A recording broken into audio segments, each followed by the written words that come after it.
Now, we're confirming what could be the future for the U.S. military in Afghanistan. Get this, Jennifer Griffin late last night reporting the U.S. plan is to keep 10,000 troops in that war at the end of this year. There are currently more than 30,000 there. Then the suggestion is to bring that number down to zero by the time President Obama leaves office. General Jack Keane, retired four-star general, Fox News military analyst, and good morning to you, sir. Good morning, Bill. If this is true, what does it mean? Well, that would be dire consequences. We'd be repeating much the same mistakes that we made with our ill-conceived policy in Iraq, which has led to disastrous consequences that are being played out right before our eyes when we abandon the Iraqis. If we do that in Afghanistan, either in 2014 or in 2016, we can expect much the same results. Taliban forcing themselves on the Afghan people. And here's the second big problem. We're conducting a war against the al-Qaeda in Pakistan from bases in Afghanistan. We need the intelligence we gather, and we need the footprint and the security to be able to conduct that war successfully. We pull out, we put that at risk as well, and that is a direct threat to the United States if we're not successful. Politically speaking, you know, there's a big equation involved when it comes to politics here. Is this how the president says at the end of the second term, I ended two wars? Yeah, I think that's it. I mean, the focus has been on ending the war as opposed to winning it. That's what Gates was talking about in his book On Duty, and how frustrating it was for him to transition from one president who wanted to win to another one who wanted to end it. And the focus is always on ending it. These military commanders, I can tell you, they're very frustrated. They don't get a question that goes something like this, Bill.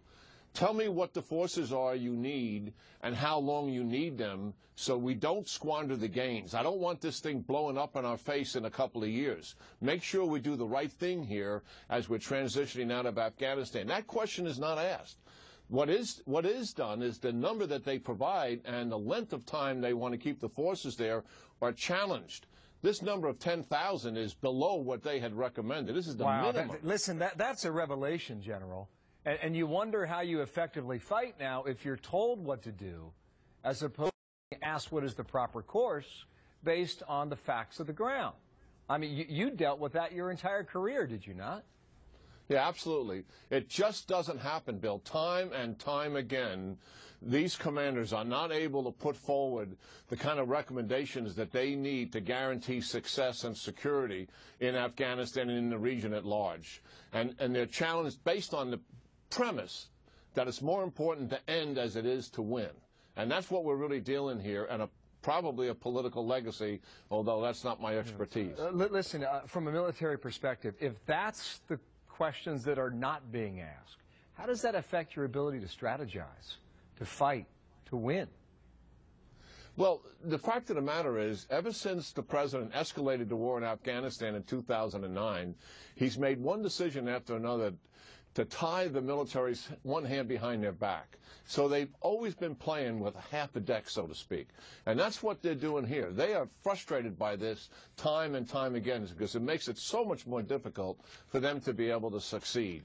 And there is a level of frustration here that isn't in the public media, obviously, because they're not going to talk about it. Let me make two more quick points here. Currently, a little more than 37,000 U.S. forces fighting that war in Afghanistan. And you have about 20,000 international forces that aid and assist as well. And the current plan by the end of next month is to get that 37,000 number down to about 32. So already you're starting this pullback and this drawdown. But what you're watching, and you mentioned this a moment ago, in Fallujah and Ramadi is a comeback for al-Qaeda, the very people we were rooting out just 4 or 5 years ago. Now, how does the military react when they see a story like that and they see the extraordinary gains that they had made now be squandered? Well, they are very frustrated by what is happening in Iraq, given the sacrifices that we made there, 4,400 Americans killed there. They know that leaving a residual force there would truly have made a difference.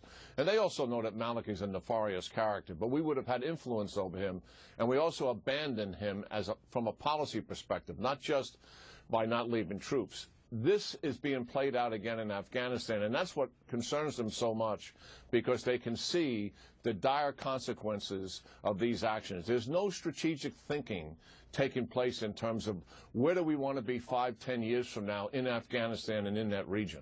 You can almost see it coming. Thank you, General. Jack Keane from Washington. Appreciate your time today. Thank you. Good talking to you, Bill, as always.